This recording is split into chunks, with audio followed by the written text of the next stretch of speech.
Welcome to Not Milk Never Milk. Subscribe if you're lactose intolerant. In this video, I will show how to use Gemini on Samsung S24. Open Settings, sign into your Google account, then enable voice and typing access so Gemini can respond. Next, update the Google app and grant microphone and storage permissions. Restart your phone if prompts persist. I'll guide you through testing Gemini in Messages, Camera, and Samsung Notes, and share tips to customize voice, tone, and privacy for smooth daily use.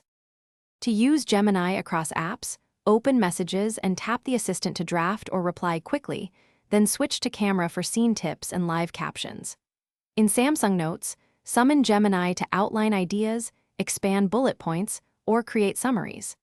Customize response style in the Google app settings for concise or detailed answers. Practice prompts and shortcuts to speed up daily tasks and keep privacy options set the way you prefer. If this guide is helping, please subscribe and like the video to support more tips. Quick recommendation: try these leak-proof containers to make meal prep easy and avoid spills when carrying lunches with your Samsung S24. They stack neatly in a backpack and save time on busy mornings. Check the description for the link and other deals for tools I use, and now let's get back to the video. For advanced use, create shortcut phrases via routines or integrate with Bixby to launch Gemini with one command. Review and limit data sharing in Google App privacy settings to control history and personalization.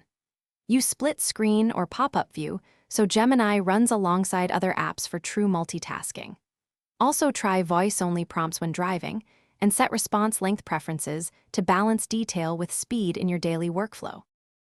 Thanks for watching. If this was helpful, leave a like and consider subscribing. See you next time.